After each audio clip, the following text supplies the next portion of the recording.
ভারত নিয়ে টেনশন আবার শুরু হয়েছে। ভারত তাদের সুপারসনিক মিসাইল তারা সম্ভবত টেস্ট করেছেন গত 2-1 দিনের ভিতরে।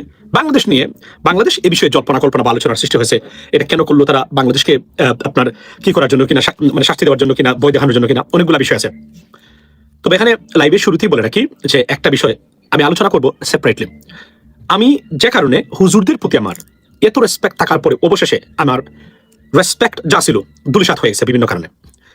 তাদের জ্ঞান গরিমার অভাব, প্লাস হচ্ছে তাদের স্বার্থপর ব্যবহার, ধর্মের নামে অধার্মিক কাজ, অনেকগুলো বিষয় আছে। এবং এরা আমি মনে করি যে আমাদের বাংলাদেশের স্থিতিশীলতার জন্য বা অগ্রগতির জন্য চরম বাধা বিভিন্ন কারণে। এগুলো আমি আপনাদের এই বিগত 2 বছরে সুস্পষ্টভাবে অনেকগুলা প্রমাণ তারা অলরেডি দিয়েছেন এবং তারা রেখেছেন। এখানে একটা জিনিস বলে রাখি, তীব্র প্রতিবাদ, ঘৃণা এবং ডিসগাস্ট প্রকাশ করতেছি আমাদের শিশু বক্তা মাদানির একটা ব্যবহারে। গতকাল দেখলাম উনার প্রথম ওয়াইফ সন্তান জন্ম দিয়েছেন, 5 দিন হয়েছে। ওনার চরিত্র সংশোধনের নামে, মানে রক্ষা করার কল্পে উনি আরেকটা বিয়ে করেছেন এবং হাইনার মতো হাসতেছেন আর মানুষকে বলতেছেন দেখ আমি বিয়ে করতে পারি, তোরা বিয়ে করতে পারছ না।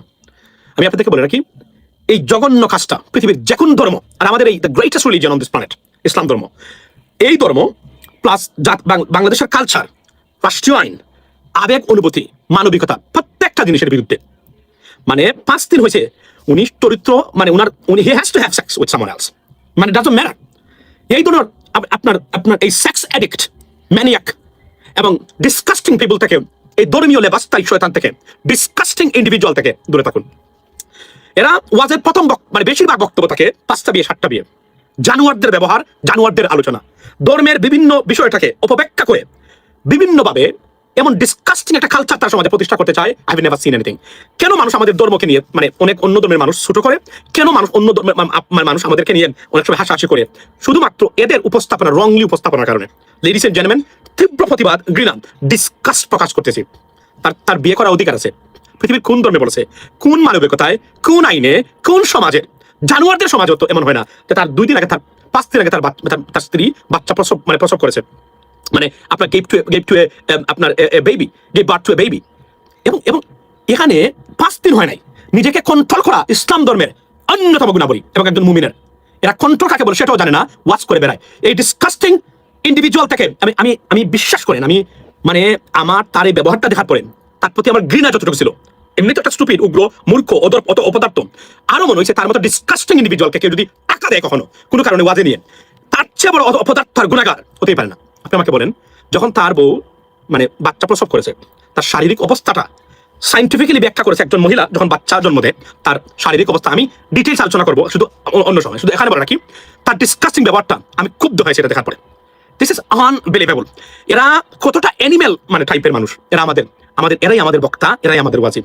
4টা বিয়ে করেছে, সারাদিন দেখবেন এটাই, সারাদিন থেকে তাদের আলোচনার বিষয় 4টা বিয়ে করেন এবং কি হাইনার মতো হাসে। অথচ তার স্ত্রী যে বাংলাদেশের মতো জায়গায় বসবাস করেন, ভাইটামিনের মানে লেভেল ঠিক আছে কিনা, আয়রনের লেভেল ঠিক আছে কিনা, ব্লাড লেভেল ঠিক আছে কিনা, কোনো কিছু তার মানে এই বিষয়ে তার যে কি পরিমাণ শারীরিক দখল কাটিয়ে একটা বাচ্চা জন্ম দিয়েছে এবং এখন সে অসুস্থ, এবং কি পরিমাণ জ্বর যায় তার এই লাস্ট 5 মাসে গর্ভ থাকা অবস্থায় এবং বাচ্চা জন্ম দেওয়ার পরে, বিন্দু মাত্র কোনো ধরনের আবেগ, অনুভূতি, বিবেক নেই। এই বিবেকহীন প্রাণীদেরকে আপনি আপনার ওয়াজে নেন। আপনাদের মতো এটা লজ্জা জাতির জন্য একটা লজ্জা। এই ধরনের ব্যক্তি আমাদের ওয়াজি, এবং এরা নাকি Islamic scholar. Disgusting sex addict animal, like a hyena, disgusting sex maniac যাকে আমরা বলি। This is an idiot. তার 1 মাস তার চরিত্র ধরে রাখতে পারে না। এ মুমিন নামের চরম একটা মুনাফিক এবং কলঙ্ক ইসলামের নাম ধরে 1 মাস। তাহলে তো এ যদি মানে বিয়ে করতে না পারে, তার মা তাকে তার মার সাথে কাজ করবে, সে এত বড় অপদার্থ, সে যদি তাকে করতে হবে, কিন্তু তার চরিত্র কোনো ধরনের ধরতেই পারে না, সে কন্ট্রোল করতে পারে না। এদের মতো মানুষ কি কখনো মুসলমান হতে পারে? অথচ ধৈর্য, নিজেকে কন্ট্রোল করা মানে মুসলমানদের এবং মুমিনের সবচেয়ে বড় দায়িত্ব, মানে লক্ষণ। This is unbelievable. এবং এই লোকদের কাছ থেকে দূরে থাকুন। আমি অনুরোধ করবো, এদেরকে কোনো ধরনের সহযোগিতা করবেন না। আমি sick of this kind of behaviour. এবং একটা আছে ওয়াজে গেলে খালি 4টা 5টা বিয়ে করতে, এখন অনেকে বলবে সে, আমি মনে করতে পারি না, জেলাসি ফিল করি, এর জন্য মনে হয় আমি মানে আছে, আপনারা অনেকে বলতে পারেন। That's not the case. মানবতা, সামাজিকতা, বিবেক, একটা সামাজিক একটা অর্ডার তো আছে। Disgusting man, this is a sick people, sick individuals. এবং এরা আমাদের ইসলামিক কালচারে নাকি বাচ্চা পড়ায়। 5 দিন হয়েছে বাচ্চা জন্ম দিয়েছে, বউ নিয়ে এসে উপহার দিয়ে হাসাহাসি করে মিষ্টি খাচ্ছে, মানুষকে বলতেছে তোমরা করতে পারবে না, আমি করতে পারি। ইয়া খুদা, shame on you, idiot. You should be ashamed of yourself. You're a disgusting animal in the name of Islamic scholar. That's what he was paid to do it. আচ্ছা, আর এত উগ্র একটা স্টুপিড, তার মতো মূর্খ আমি আমার জীবনে দেখে নাই। এটার কাছ থেকে দূরে থাকুন। আপনাদের ইমানকে, আপনাদের মানুষ হিসাবে, একজন হিউম্যান বিইং হিসাবে আপনাদের মানবিক গুণাবলী বজায় রাখুন। That's not our culture, that is not Islamic culture. জীবনে প্রমাণ করতে পারবেন এটা তার ব্যবহারটা মানে ইসলাম অথরাইজ করে। আমি চ্যালেঞ্জ দিলাম, তাকে বলবেন যদি তার বাপের ক্ষমতা থাকে আমার সাথে ডিবেট আসে, তার বাপের ক্ষমতা থাকলে যদি প্রমাণ তাকে ডিফিট করতে না পারি যুক্তি এবং রেফারেন্স দিয়ে, যদি প্রমাণ আমি তাকে ডিফিট না করতে পারি, আমি সোশ্যাল মিডিয়াতে মুখ দেখাবার চ্যালেঞ্জ দিলাম এই হারামজাদা মানে ইডিয়েটের। সরি, এটা এগুলো মানে এগুলো আমাদের সমাজে মহিলাদেরকে প্রতি একটা মারাত্মক মানে ডিগ্রেডেড বার্তা দিচ্ছে। এদের কাছ থেকে দূরে থাকুন, এদের কাছ থেকে দূরে থাকুন। আমি অনুরোধ করলাম আপনাদেরকে, আপনারা মানসিক বিকারগ্রস্ত হয়ে মারা যাবেন যদি এদেরকে ফলো করেন, প্লিজ লেডিস এন্ড জেন্টলম্যান। আচ্ছা, গেল একটা জিনিস। সেখান থেকে হলো আমি আজকে কিছু ভবিষ্যৎবাণী করে যাই আপনাদেরকে ভারত বিষয়ে। সেটা হলো আমি প্রতিদিনই বলি যে বাংলাদেশের কোনো রাজনীতিবিদ রাষ্ট্র পরিচালনা করবেন, আর যদি আপনি মনে করেন ভারত আপনার সমস্যা না, এটা আপনি যদি ভারত কি এটা আপনি বুঝতে ব্যর্থ হন, এই জীবনে এই জাতিকে নিয়ে আপনি জীবনে এগিয়ে যেতে পারবেন না। দ্যাটস পারবেন। এখন ভারত কি করার সম্ভাবনা আছে? যেহেতু বিএনপি সরকার, শর্টকাটে বলে দিই, বিএনপি সরকারও মানে আওয়ামী লীগকে নিষিদ্ধ করেছে, ভারত এই বিষয়টা মেনে নেবে না। ভারত যেহেতু তাদের কোনো এজেন্ট এই মুহূর্তে স্বীকৃত কোনো এজেন্ট, জামাতও না, এনসিপিও না, বিএনপি ভারতীয় এজেন্ট, এটা আপনি জীবনে বলতে পারবেন না। হ্যাঁ, দু একজনের ভূমিকা বিতর্কিত হতে পারে, এটা বলতে পারবেন, কিন্তু বিএনপি জিজিয়া পরিবার ভারতীয় এজেন্ট এটা বলা উচিত হবে না। It is gonna B a very very আপনার ইনঅ্যাপ্রোপ্রিয়েট। ভারত কি করবে? ভারত বাংলাদেশের সামরিক হামলা করবে না, এর বাহিরে যত ধরনের ডিস্টার্ব করা যায়, যত ধরনের ভয় দেখানো যায় বাংলাদেশকে, সব তারা দেখাবে আগামীতে। শুধুমাত্র এমনও হতে পারে মানবসৃষ্ট প্রাকৃতিক দুর্যোগ বাংলাদেশের উপর ঠেলে দিয়ে সুযোগ যদি পায়, বিভিন্ন ধরনের পন্থায় বাংলাদেশকে বাধ্য করবে ভারতের সহনশীল আচরণ করতে, যেন ভারত সহনশীল আচরণের ভারতের কাছ থেকে আশা করতে, যেন আওয়ামী লীগকে, আমি আপনাকে বলি চ্যালেঞ্জ দিয়ে বলছি, যারা বলেন যদি ভারত আওয়ামী লীগকে বাদ দেয় তাদের পলিসি থেকে, যেন আওয়ামী লীগ লাগবে না, যেভাবে আছে এভাবে চলুক, আপনি পৃথিবীর সবচেয়ে বোকা মানুষ এবং বোকার স্বর্গে আপনি বসবাস করেন। ভারত এখন এমন কাজ করবে আগামীতে, এমন ভাবে শুরু করবে যেন আওয়ামী লীগকে তারা যে কোনভাবেই হোক না কেন বাংলাদেশকে বাধ্য করবে, বাংলাদেশকে যেন আওয়ামী লীগকে এই কাজগুলো করবে। এখন প্রশ্ন হলো, এগুলো কি সামরিক এটা যদি ভারত এই মুহূর্তে বাংলাদেশকে করে, এটা তাদের জন্য বিপজ্জনক হবে, তারা জানে এটা। এর বাহিরে যা যা করা দরকার বাংলাদেশের বিরুদ্ধে প্রতিটা কাজই ভারত এখন এই মুহূর্তে করবে, প্রত্যেকটা কাজ করবে। এখন মনে রাখবেন, এই যে আপনার সুপারসনিক মিসাইল তারা টেস্ট করেছে বাংলাদেশের আকাশে, নাকি দেখা গেছে ইট ইজ পসিবল বাংলাদেশকে ভয় দেখানো।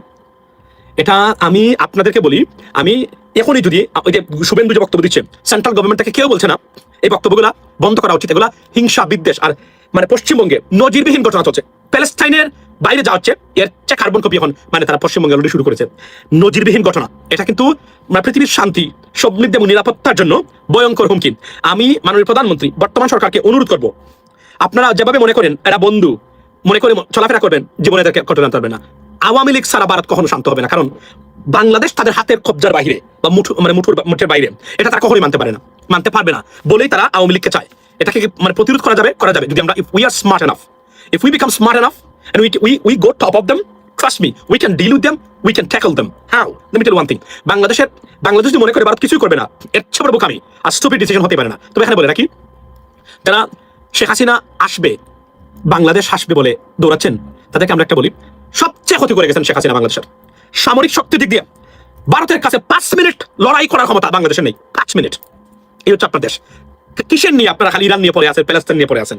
আপনাদেরকে আমি বলি না বারবার, আমাদের স্টুপিডিটি, তারা প্যালেস্টাইন ইস্যু তারা নিয়ে আসছিলেন, এটার সুযোগটা ভারত নিয়ে এখন দেখুন আমেরিকাকে বয়ে বাংলাদেশে অনেক কিছু ভারত করতে পারে নাই বিগত সময়, কারণ বাইডেন অ্যাডমিনিস্ট্রেশন সম্পূর্ণ তাদের উল্টা ছিলেন, প্রেসিডেন্ট ট্রাম্প অ্যাডমিনিস্ট্রেশনও তাদের উল্টা। কিন্তু এমন কিছু কাজ করা যাবে না যে স্বার্থগুলো আমেরিকার স্বার্থ আছে, স্বার্থ বিরোধী হয়, আমেরিকা এখানে দেখেও না দেখার বান করে সর্বনাশ করে ফেলবে বাংলাদেশকে। এটার উত্তরের পথ আছে, যদি আমরা সাহসী হই, সত্যিকার অর্থে দেশকে নেতৃত্ব দিয়ে এগিয়ে নিয়ে যাওয়ার পথ থাকে আমাদের ভিতরে। এর বাইরে আর যদি কোমর ভাঙ্গা হয়, মেরুদণ্ড হীন হই আমরা কিন্তু ভারতের কাছে এবার ভারত they will be very very aggressive. There many reasons why. আমি আপনাদেরকে আজকে বলে রাখি, বাংলাদেশের প্রথমেই আমি আবার বলছি, আমি ধরে নিচ্ছি বাংলাদেশকে মারাত্মক ডিস্টার্বে ফেলবে আগামী কয়েক বছর, 6 মাস থেকে দেড় বছরের ভিতরে ভয়ঙ্কর ডিস্টার্ব করবে ভারত। কি এমন ভাবে করবে ভারতের বাংলাদেশ বুঝে, ভারতকে শান্ত করতে গেলে আওয়ামী লীগকে সুযোগ দিতেই হবে আমাদেরকে। বিষয়টা একমাত্র এই কারণ, ভারত মনে করে ভারতের একমাত্র পলিসি হলো বাংলাদেশ যদি কখনো জামায়াত ইসলামী বা এনসিপির মতো এদের কাছে সরকার যায়, বা এখন যারা আছে কোনোভাবেই, এখন বিএনপিকেও তারা বিশ্বাস করে না, কিন্তু এরাও যদি চলে যায়, তাহলে বাংলাদেশ যদি কোনোদিন, এই নেভার নো, কোনোদিন পারমাণবিক অস্ত্র নিয়ে আসে, যদি পাকিস্তানের কাছ থেকে নিয়ে আসে, কারণ পাকিস্তান তাদের সবার জ্বালাপোড়ার মূল কারণ। এটা পাকিস্তানের বিরুদ্ধে যে কথা বলেন আপনি, যারা বলেন বাংলাদেশে এখন আপনি আপনার সন্তানের ভবিষ্যৎকে ধ্বংস করা এবং তাকে স্লেভ বানানোর জন্য আপনি এই কথাগুলো বলছেন। বাবা মা হিসাবে আমি আবার বলছি, আপনি আওয়ামী লীগ করতে পারেন, করেন, কিন্তু মনে রাখবেন বাংলাদেশ সবার আগে। এবং এই কাজগুলো কখনই করবেন না। মনে রাখবেন পাকিস্তানের স্টেবিলিটি, বাংলাদেশের মতো দেশের যে অ্যাগ্রেসিভ এবং মারাত্মক ধরনের ভূমিকা ভারত নিচ্ছে এখন, পাকিস্তানের উপস্থিতিটাই আমাদেরকে রক্ষা করতে পারে। এর বাহিরে বাংলাদেশের ভয়ঙ্কর বিপদে পড়তে যাচ্ছে বাংলাদেশ বলে আমি মনে করি, এবং তার ব্যক্ত কখনই ঘটবে না। বিকজ তারা তাদের এজেন্ট বা দালাল যারা আছে এদেরকে যে কোনোভাবে নিয়ে আসতে হবে। আপনি দেখেন শুভেন্দুর বক্তব্য শোনার পরে এই শুভেন্দুকে শেখ হাসিনা অভিনন্দন জানিয়েছেন। কি বলছে শুনছেন আপনি? কোন সুস্থ মস্তিষ্কের বাংলাদেশের ব্যক্তি শুভেন্দুকে অভিনন্দন জানাতে পারে? আমি আপনাদেরকে প্রশ্নটা রেখে দিতে চাই, আমি আপনাদেরকে যেতে পারে? যে ধরনের বিষ চড়াচ্ছে, কথাবার্তা বলে দেশের স্বাধীনতা সার্বভৌম একটা রাষ্ট্রকে যে হুমকি দেয় প্রতিদিন, unbelievable. I have never seen anything like that. কোনো উত্তরই আসছে না, কেউ কোনো উত্তর দিচ্ছে না এই মুহূর্তে। আমি আপনাকে বলি, বাংলাদেশের উচিত হলো ভারত, আবার বলছি, 2 বছরের ভিতরে ভারত ভয়ঙ্কর ডিস্টার্ব করবে, ডাইরেক্টলি ইনডাইরেক্টলি। বন্যা হতে পারে ভয়াবহ বাংলাদেশে, বাংলাদেশের সাইবার অ্যাটাক হতে পারে বিভিন্ন ক্ষেত্রে, বিদ্যুৎ পারমাণবিক অস্ত্র কেন্দ্র, রূপপুর পারমাণবিক কেন্দ্র। আমি মাননীয় প্রধানমন্ত্রী বিদ্যুৎ জ্বালানি মন্ত্রণালয়কে অনুরোধ করতেছি, অনতিবিলম্বে ভারতীয় কন্ট্রোল থেকে এটাকে মুক্ত করুন। ভয়ঙ্কর বিপদে পড়তে পারে বাংলাদেশ। আমি আবার বলছি, নেভার এভার বাংলাদেশের কোনো সেন্সিটিভ বিষয় বা জায়গাতে ভারতীয়দের বসাবেন না। আমি আপনাদের বলছি, সময়টা মারাত্মক কঠিন এবং ভয়ঙ্কর বাংলাদেশের জন্য। গেল একটা, বাংলাদেশের এখনই উচিত হলো একটা, আমি বারবার বলছিলাম, একটা উইং তৈরি করেন অধ্যাপক শহীদুজ্জামানের নেতৃত্বে। এরা শুধু ভারত বিষয়টা দেখবে। সরকার কিন্তু এখনো বুঝতেছে না ভারত কি করতে যাচ্ছে। আমাদেরকে শেখ হাসিনা এত পিছিয়ে এনেছে যে আমরা ভারতের সত্যিকার যদি চাই, ভারতের একটা ছোটখাটো মিসাইলের জবাব দেওয়ার ক্ষমতা আমরা রাখি না। কি দুর্ভাগ্য আমাদের, ভয়ঙ্কর অবস্থা। এতটা নতজানু একটা রাষ্ট্রকে বানিয়েছে কল্পনার বাহিরে। ভারতের থ্রেট হলো যে পাকিস্তানের সাথে, চীনের সাথে সামরিক কোনো কাজ করা যাবে না। বাংলাদেশ এমন একটা রাষ্ট্র থাকবে মেরুদণ্ডহীন। আমাদের আর্মিকে 50% আর্মি ড্যামেজড। আমরা আর্মি, আগের আর্মি এখন আর নাই। আপনি যতই আপনাকে বলেন না কেন, কারণ আর্মি অফিসারদেরকে নারী দিয়ে বিভিন্নভাবে দুর্নীতিতে আপনার নিম্নলিখিত করে ধ্বংস করে দিছে, মানসিকভাবে বলিয়ে সবকিছু মোটামুটি ধ্বংসের পথে আছে। এখন আমি আপনাকে বলি, বাংলাদেশের উচিত হলো ভারত বিষয় এখনই United States of America, European ইউনিয়নকে ব্রিফিং করা ভারতের ইল ইন্টেনশন নিয়ে। It is they are going to do this. যদি না করে তারা, আপনারা, আমি আসি, দেখবেন আপনারা কি করে ভারত। তাদের গায়ে জ্বালাপোড়া করতেছে বর্তমানে আওয়ামী লীগ বাংলাদেশে নাই, এবং বিএনপি কথা দিয়ে কথা রাখা নাই। আওয়ামী লীগকে তারা নিষিদ্ধ করেছেন, এটা মানতে পারতেছে না ভারত এই মুহূর্তে। আমি আবার বলছি, মাননীয় প্রধানমন্ত্রী তারেক রহমান সাহেবের নিরাপত্তা যেন সবসময় কোনো ধরনের ঘাটতি না থাকে, এটা কিন্তু বিপজ্জনক হবে। আমি আবার বলছি, মনে রাখবেন, আওয়ামী লীগ কখনই বাংলাদেশে ফিরতে পারবে না যদি বাংলাদেশও কোনো কেওস না হয়। বাংলাদেশ কোনো ধরনের, বাংলাদেশ স্টেবল থাকলে জীবনে বাংলাদেশের আওয়ামী লীগ ফিরতে পারবে না, ভারতীয় আধিপত্যবাদ বিস্তার করতে পারবে না। সুতরাং কেওস সৃষ্টি করা, মারাত্মক কোন বিষয় সৃষ্টি করা যেখানে ভারত এখানে হস্তক্ষেপ করতে পারে, এবং যতদিন পর্যন্ত আছে তারা কাজগুলো করে যাবে। এমন প্রশ্ন হলো কিভাবে এটা থেকে মুক্ত। এখানে সরকার গতকালকে একটা কাজ করেছে, সেটা আমি দেখলাম, ধন্যবাদ দিই। সেটা হচ্ছে যে পাকিস্তানের সাথে গোয়েন্দা তথ্য আদান প্রদান বিষয়ে একটা চুক্তি করেছেন। ফ্যান্টাস্টিক। বাংলাদেশ বাঁচতে পারবে। আমি আবার বলছি, ভদ্র হয়ে, নম্র হয়ে ভারতের সাথে আপনি বাঁচতে পারবেন না। ভারতকে এই সিগন্যাল দিয়ে দিতে হবে আপনাকে, আপনি যদি কোনোদিন বাংলাদেশের ক্ষতি করেন, we are up against you. We are not your enemy, definitely not. But if you make us enemy and put us in this situation, we will be your biggest danger in this region. That is the bottom line. এইটা যদি signal না দেওয়া যায়, ভারত থেকে আপনি দেশকে রক্ষা করতে পারবেন। আমি আপনাদেরকে আবার বলে যাচ্ছি। এবং ডক্টর ইউনূস সরকার কয়েকটা কাজের মধ্যে একটা কাজ করেছে, সেটা হচ্ছে দেখিয়েছে ভারত নির্ভরতা বাইরে বাংলাদেশ চলতে পারে, বাংলাদেশ খেতে পারে, দ্রব্যমূল্য ঠিক রাখতে পারে, সবকিছু ঠিক রাখতে পারে। যদিও স্টুপিড উপদেষ্টা যদি না থাকতো, স্মার্ট মানুষ নিত, তারা এক্সেলেন্ট রেজাল্ট আসতো এই 15 মাসে, আসে নাই।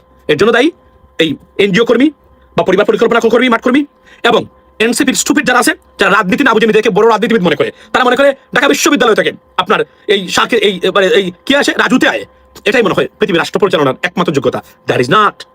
দিস ইজ মেবি আন্দোলন করার জন্য, but you didn't do that everything. American administration was involved in that uprising that time 100%। We know that. এবং এর জন্যই, এবং এই তাদের সাপোর্ট না থাকলে কোনোদিনই, যদি সেনাবাহিনীকে না বলতেন American government, if you do anything else you be banned from the United Nations. বিশ্বাস করেন, সেনাবাহিনী মুভ করতো, সেনাবাহিনী তাদেরকে রক্ষা করতো শেখ হাসিনাকে। একটা কারণে, শুধুমাত্র আমেরিকান একটা ফোন করে সব ঠান্ডা হয়ে গেছিল সেদিন। এটা আমরা জানি, জেনে বলছি, লেডিস এন্ড জেন্টলম্যান। তো আচ্ছা, গেল একটা জিনিস। এখন সবাইকে ব্রিফিং করা ভারতের ষড়যন্ত্র বিষয়ে। তারপরে তুরস্ক, চীন, পাকিস্তান, এদের সাথে আপনার, আমি মনে করি, বিশেষ করে আমেরিকাকে হাতে রেখে কাজ করতে হবে সবসময়। মার্কিন যুক্তরাষ্ট্র আমাদের বিগেস্ট ডেভেলপমেন্ট পার্টনার, তারা যেন কোনোভাবে অখুশি না হয়, এটা খেয়াল রাখতে হবে আপনাদেরকে। এটা একটা, আমি সবসময় এই কথাটা বলি। অনেকে আপনি বলতে পারেন যে আপনারা হয়তো মনে করেন আমি American citizen, that's why I will say American interest. I will do that definitely, but আপনাদের বাংলাদেশের স্বার্থের বাইরে নয়। আমরা চাই Bangladesh, we want to see Bangladesh better of country, definitely. এর একটা যদি বলে রাখি, একটা উদাহরণ দেই, আমেরিকা কতটা শক্তিশালী একটা রাষ্ট্র। পাকিস্তান 1971 সালে পরাজিত হয়েছিল বাংলাদেশে। Does it mean Pakistani military বাংলাদেশের মিলিটারির চেয়ে অদম বা তাদের শক্তি কম? না। ইরানের সাথে মার্কিন যুক্তরাষ্ট্র এখন এক ধরনের নাকানি চুমানি খাচ্ছে বলতে গেলে ওয়াই এর মানে কি মার্কিন যুক্তরাষ্ট্রের সেনাবাহিনী বা মানে মিলিটারি ক্যাপাবিলিটি ইরানের চেয়ে কম? নাও, ইটস এ ডিফারেন্ট ইকুয়েশন। তারা চাইলে তছনছ করে দিতে পারে ইরানকে কয়েকদিনের ভিতরে, কিন্তু এটার একটা কি আছে, এটা একটা কনসিকুয়েন্স আছে, long term consequence. As a biggest country they can not deny that, they will be I mean on their shoulder too. That's why চাইলেই অনেক জিনিস করা যায় না। দেন পলিটিক্যাল ক্যারিয়ার আছে। আজকে যে নিয়োগ তারা মানে ইরানে, এটা কয়েক শত বছর এটা যাবে, এটা মানে এই বর্তমান ডিজিটাল যুগে সবকিছু মানে পৃথিবী দেখবে। পলিটিক্যাল ক্যারিয়ার শেষ হবে, রিপাবলিকান পার্টি ধ্বংস হবে, আমেরিকান অর্থনীতি ধ্বংস হবে, তার পৃথিবীর অর্থনীতি ধ্বংস হবে, আমেরিকান মানুষ সাফার করবে। আপনি কি মনে করেন যে এটা শুধুমাত্র মানে করলেই এটা শেষ? নো, এটা একটা কনসিকুয়েন্স আছে। ঠিক একইভাবে আমেরিকা একটা উদাহরণ দেই। আপনি কি জানেন যে বর্তমান যে রিপোর্টটা আছে, একটা রিপোর্ট আমি আপনাদেরকে কতটা শক্তিশালী এই রাষ্ট্রটা, কেন আমি বারবার এই কথাগুলো বলি, জেনে বলি। গ্রেট ব্রিটেন আমরা জানি না, অনেক মানে পৃথিবীর G8 কান্ট্রি একটা দেশ, ইন অর্থনীতির দেশ, বিশ্ব অর্থনীতি। I love great Britain definitely. আপনি কি জানেন মানে আমেরিকার 51টা স্টেটের ভিতরে এই মুহূর্তে যদি গ্রেট ব্রিটেনকে মানে অন্তর্ভুক্ত করা হয়, মানে 52টা স্টেট হয় আমেরিকা 50টার পরে, 52 নম্বরে থাকবে in terms of per capital income or GDP great Britain, অর্থনৈতিক দিক দিয়ে। মিসিসিপির মতো গরিব স্টেট আমেরিকার, তার চেয়ে জিডিপির দিক দিয়ে গ্রেট ব্রিটেন পিছনে মানে নিচে থাকবে। Can you imagine that? একটা দেশ অর্থনৈতিকভাবে কতটা শক্তিশালী হতে পারে তার একটা উদাহরণ আমি আপনাদেরকে দিলাম। ধরেন গ্রেট ব্রিটেন, আমরা জানি না গ্রেট ব্রিটেন মানে ইউনাইটেড কিংডম, রাইট? বিগেস্ট অর্থনৈতিক দেশ এই সেই। কিন্তু এটাকে যদি আমি মানে ঢুকাই নিয়ে এসে আমেরিকাতে মিসিসিপির মতো স্টেটের পিছনে